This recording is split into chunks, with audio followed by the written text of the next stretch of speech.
मेरे प्रिय बच्चों, आप सभी लोगों का हमारे इस प्यारा सा चैनल मैथ स्टडी सेंटर में बहुत बहुत स्वागत है, वेलकम है। मेरे प्रिय बच्चों, आज हम लोग कक्षा 7 के गणित के परमेय संख्या जो चैप्टर है उसके अभ्यास 1B के जो सवाल बचे हैं उनको हम लोग इस वीडियो में सॉल्व करेंगे। तो मैंने आपको पिछले वीडियो में अभ्यास 1B के पहले सवाल, दूसरे सवाल और तीसरे सवाल को हल किया था। आज इसमें चौथे और पांचवें सवाल को इस वीडियो में सॉल्व करेंगे, हल करेंगे। तो आइए देखा जाए। यहां पे चौथा सवाल है, ये कह रहा है कि निम्नलिखित परमेय संख्याओं को संख्या रेखा पर निरूपित कीजिए। मतलब इन संख्याओं को संख्या रेखा पर दिखाना है।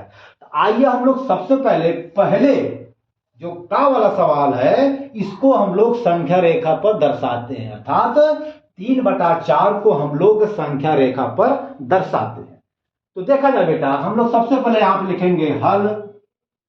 हमने यहां पे लिख दिया हल और आपका का वाला सवाल है 3/4। अब हम लोग इस 3/4 को संख्या रेखा पर दर्शाएंगे। तो संख्या रेखा हम लोग सबसे पहले संख्या रेखा को बनाएंगे। तो मैंने आपको बताया था एक बार कि संख्या रेखा को लिखने के लिए, संख्या रेखा को बनाने के लिए हम लोग एक लंबी सी रेखा खींचते हैं। इसके बाद हम लोग बीच में या कहीं भी हम लोग शून्य को सबसे पहले लिखते हैं। बात समझ में आई? शून्य को। अब हम जब शून्य से पीछे जाते हैं, जब हम शून्य के पीछे जाएंगे तो शून्य के पीछे जाने पर सभी संख्याएं धनात्मक होती हैं। और बेटा इसके पहले हम लोग काम ये करते हैं कि संख्या रेखा को बराबर बराबर खानों में सबसे पहले बांट लेते हैं। जैसे मान लेते हैं ये आपका सभी के सभी खाने की लंबाई आपस में बेटा जी बराबर होते हैं। बात समझ में आई? ऐसे आपका ए भी है, ये भी है, ये भी है, ये भी है, ये भी है और आपका ए भी है। ठीक है ना? मतलब इस संख्या रेखा पर शून्य के आगे, शून्य के आगे, शून्य के पीछे सभी हम लोग एक समान लंबाई में कई खाना को यहां पे बना लेते हैं। अर्थात जो लंबाई इस खाने की होगी वही लंबाई इस खाने की होगी। मतलब प्रत्येक खाने की लंबाई बिल्कुल आपस में बराबर होती है। इसके बाद शून्य के जब हम लोग पीछे चलते हैं तो शून्य के पीछे सभी दूरियां पॉजिटिव धनात्मक होती हैं। अर्थात +1, +2, +3, +4, +5, +6, +7, +8, +9 और भी हम लोग आगे जा सकते हैं अपनी आवश्यकता के अनुसार या सवाल की आवश्यकता के अनुसार। इसके बाद जब हम लोग शून्य के आगे चलते हैं तो सभी दूरियां ऋणात्मक होती हैं बेटा। अर्थात -1, -2, -3, -4, -5, -6। ठीक है, चलिए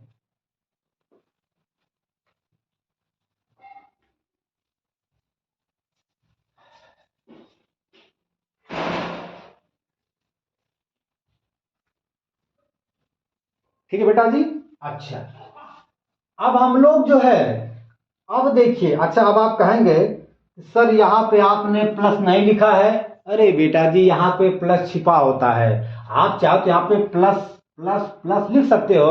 फिर भी अगर यहाँ पर कोई प्लस, कोई चिन्ह, अगर कोई भी अगर चिन्ह नहीं लिखा गया है तो यहाँ पे प्लस माना जाता है। ठीक है ना? अच्छा, अब हमें 3/4 को दर्शाना है बेटा। तो 3/4 अब हम देखते हैं ये कि 3 का हर क्या है। मतलब 3/4 में हर क्या है? 4। हर क्या है? 4।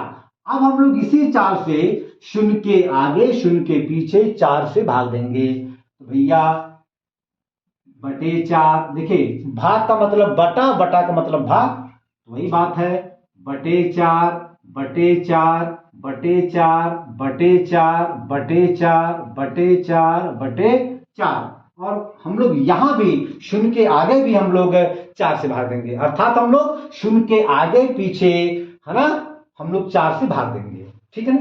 देखा है -4, -4, अरे सॉरी, बटे 4 बटे 4 बटे 4 बटे 4 बटे 4 बटे 4, और हम लोग आगे भी जा सकते हैं फिलहाल, ठीक है ना।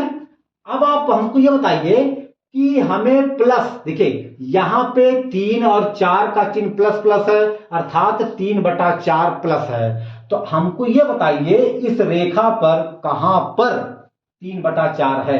अरे भैया ये है, यही आपका 3/4 हमने दर्शा दिया, ठीक है। यही आपका क्या है, 3/4, ठीक है।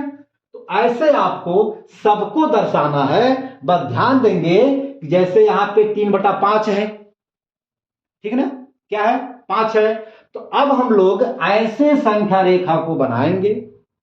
फिर हम लोग चूंकि 3/5 है तो इसका हर 5 है, तो अब हम लोग यहां पर 5 से भाग देंगे। अरे भैया 3/5 में 5 हर है, तो अब हम लोग शून्य के आगे, मतलब शून्य के आगे शून्य के पीछे 5 से भाग देंगे। मतलब जितना हर होता है, जौन सी माने जो संख्या हर की होती है उसी संख्या से हम लोग शून्य के आगे पीछे मतलब भाग देते हैं संख्या, ठीक है बेटा। चलिए अब हम जो है दर्शाएंगे खा वाले को।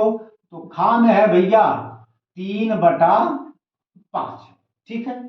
तो आइए अब हम लोग 3/5 को यहां पे दर्शाते हैं। तो संख्या रेखा ऐसे सेम बनाएंगे, केवल अंतर ये हो जाएगा बेटा जी, अब हम लोग यहां पर 4 के बजाय अब हम लोग 5 से भाग देंगे।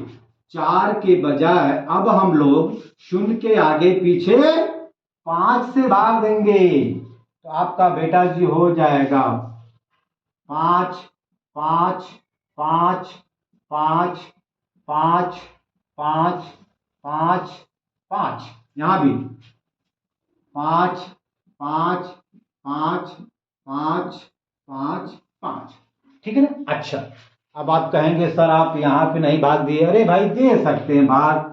मैंने बताया कि अगर आप शून्य में किसी भी संख्या से भाग देंगे तो शून्य ही मिलेगा, शून्य ही प्राप्त होता है बेटा। इसीलिए मैंने यहाँ पे बटे 5 नहीं लिखा था, आप चाहे तो लिख भी सकते हैं, ठीक है, कोई दिक्कत की बात नहीं है। चलिए अब भैया 3 का चिन्ह प्लस है, 5 का चिन्ह प्लस है। अब आप हमको ये बताइए कि 3/5 धनात्मक है, पॉजिटिव है, ठीक है ना। तो अब इस संख्या रेखा पर कहां पर 3/5 है, धन 3/5 है। अरे भैया ये तो है, यही तो है, ये आपका धन 3/5 है, ठीक है बेटा जी। अब आप बाकी 2 सवाल सेम ऐसे आप खुद लगाएंगे, खुद सॉल्व करेंगे और कमेंट में आप सॉल्व करके हमको दिखाएंगे।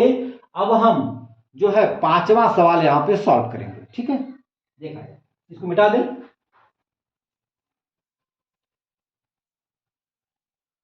चलो भैया हो गया, देखा है।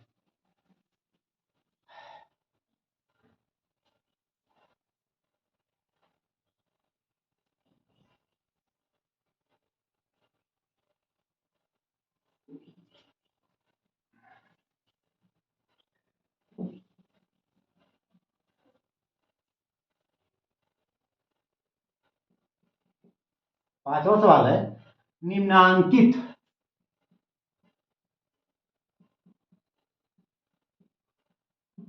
निम्नांकित परिमेय संख्याओं के जोड़ों में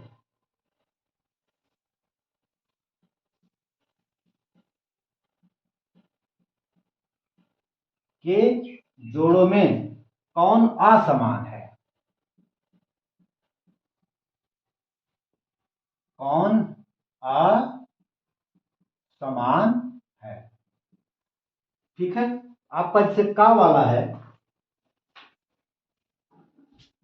का में दिया गया है -8/24 और दिया गया है 7/-21।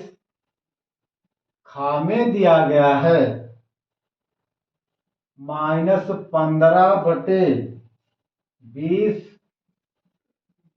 और 25 बटा आपका -23 दिया गया है। इसके बाद आपका गा दिया गया है 0/-7 और 0/4।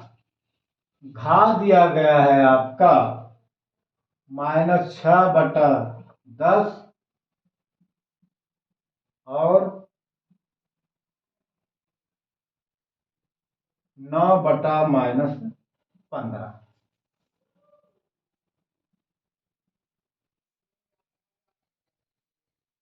-15।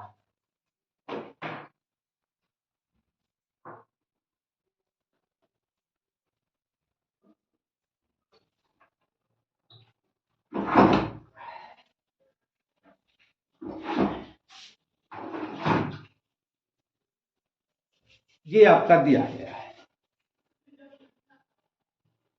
ठीक है ना। तो अब हमें जो है ये बताना है कि निम्नांकित परिमेय संख्याओं के जोड़ों में कौन असमान है।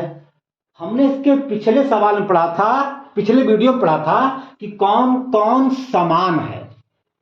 ठीक वही नियम हम लोग यहां पे अप्लाई करेंगे। कैसे? तो मैंने आपको एक नियम बताया था कि जैसे अगर a/b और c/d अगर कोई दो परिमेय संख्याएं हैं और हमें यह पता करना है कि क्या ये दोनों असमान है कि समान है, तो इसके लिए मैंने आपको बताया था कि हम लोग सबसे पहले इनके हर को धनात्मक में बदलते हैं। तो मान लीजिए यहां पर +b+d है, अर्थात इनका हर पॉजिटिव है, धनात्मक है।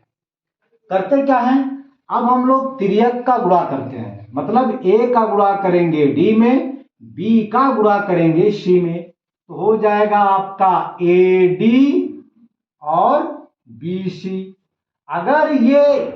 अगर इनका गुणनफल बराबर आता है तब तो ये a/b और c/d समान होंगे। अगर इनका गुणनफल बराबर नहीं आता है, अलग अलग आता है, तो a/b और c/d ये आपस में बराबर नहीं होंगे। तो अब हमें यही पता करना है कि इनमें से कौन कौन से जोड़े बराबर नहीं है, असमान है, मतलब समान नहीं है। तो भैया जी देखा जाए, अब हम लोग यहां पे लिखेंगे सबसे पहले हल, और हल में लिखेंगे का वाला सवाल -8/24 और 7/-21। हमें यह बताना है कि क्या ये जोड़ा असमान है, बराबर नहीं है। इसके लिए हमने आपको बताया था कि हम लोग सबसे पहले इसके हर को धनात्मक में बदलते हैं। तो भैया जी इसका हर +24 है जो कि धनात्मक है, इसका हर माइनस में है, ऋणात्मक में है। तो अब हम लोग इस -21 को +21 में बदलेंगे। तो भैया जी अब हम लोग इस माइनस को देखिए, यहां पे 7 का चिन्ह प्लस है, 21 का चिन्ह माइनस है। जब भाग देंगे प्लस में माइनस से तो उत्तर आएगा, जब हम लोग प्लस में भाग देंगे माइनस से तो उत्तर आएगा माइनस। इसलिए बेटा जी हम लोग इस माइनस को यहां पे लिख सकते हैं, तो हो जाएगा -8/24 और करके हम लोग यहां पे लिख सकते हैं -7/21। बात समझ में आई? अब हम लोग इसको अगर चाहें तो सरलतम रूप में लिख सकते हैं काट पीट करके। आइए अब हम लोग इसको और सरल करते हैं और छोटा करते हैं।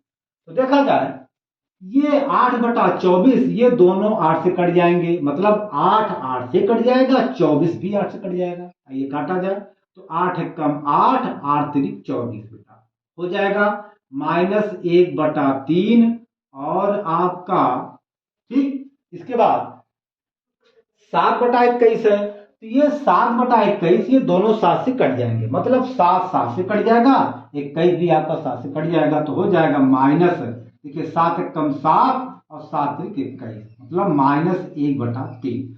अब आप यहाँ पे इस नियम को लगाने से पहले आप यहाँ पे देख सकते हैं कि दोनों आपस में बराबर हैं। जब दोनों आपस में बराबर हैं तो भैया जी ये समान हो गया, मतलब ये असमान नहीं है। हमें क्या बताना है, हमें बताना है कौन सा जोड़ा असमान है, कौन सा जोड़ा बराबर नहीं है।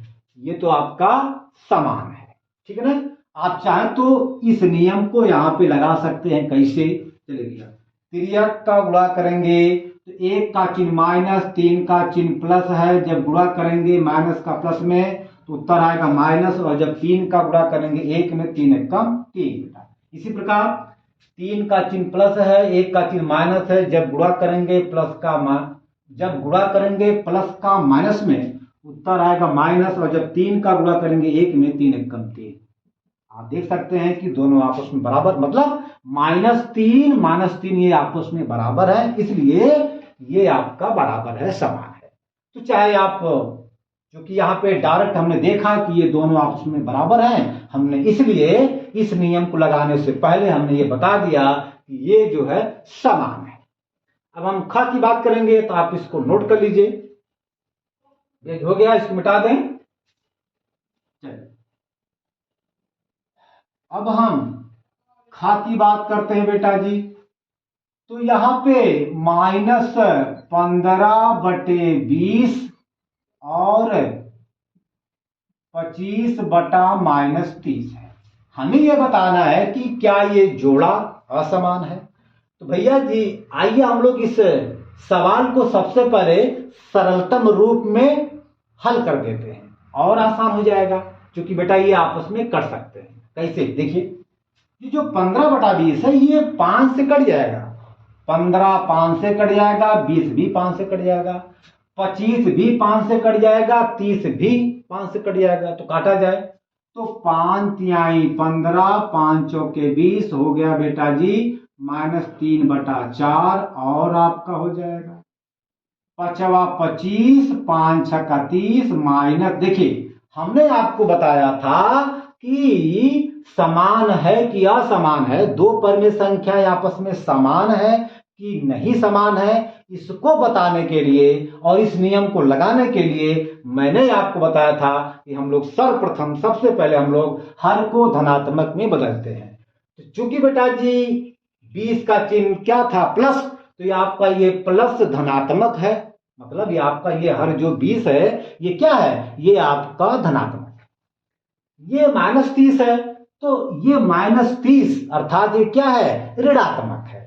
अब हम लोग इसको धनात्मक में बदलेंगे, चूंकि 25 का चिन्ह प्लस है, 30 का चिन्ह माइनस है। जब भाग देंगे प्लस में माइनस से उत्तर आएगा माइनस। अब हम लोग इस माइनस को ऊपर लिख सकते हैं, अर्थात तो हो जाएगा -5/6, मतलब दोनों का हर प्लस प्लस है, धनात्मक है। अब हम इस नियम को यहां पे लगा सकते हैं। चलिए भैया, अब क्या करेंगे? क्रॉस मतलब तिर्यक का गुणा करेंगे।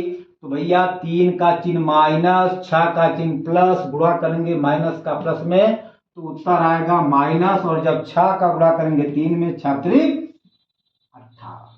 ठीक बेटा जी। इसके बाद 4 का चिन्ह प्लस है, 5 का चिन्ह माइनस है। जब गुणा करेंगे प्लस का माइनस में उत्तर आएगा माइनस, और जब 4 का गुणा करेंगे 5 में 4 बचे 20। हमको बताइए क्या ये -18 -20 के बराबर है? नहीं है भैया जी, इसलिए ये बराबर नहीं है, अर्थात ये आपका ख जो है असमान है। क्या है? असमान बेटा। ठीक है, अब हम गा की बात करते हैं। तो गा की बात करेंगे बेटा जी। चलिए, आपका ये 0/-7 है, और इसके बाद आपका 0/4 है।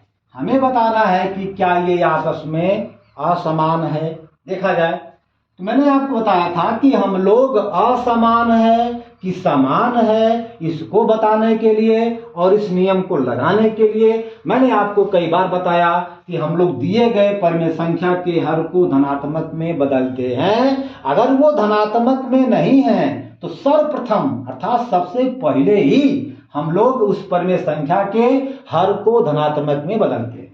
ठीक है ना।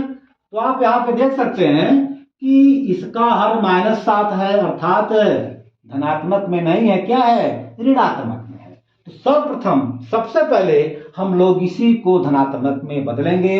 क्योंकि ऊपर शून्य का चिन्ह प्लस है, इसलिए हम लोग चाहें तो शून्य को ऊपर लिख सकते हैं बेटा -0/7। बात समझ में आई बेटा। इसके बाद हम लोग यहां पे देख सकते हैं कि इसका जो हर 4 है वो +4 है, तो 0/4। ठीक बेटा जी। अच्छा, अब देखा जाए तो आप यहीं पे देख सकते हैं कि अगर हम शून्य में 7 से भाग दें या शून्य में किसी भी संख्या से भाग देते हैं तो शून्य ही प्राप्त होता है।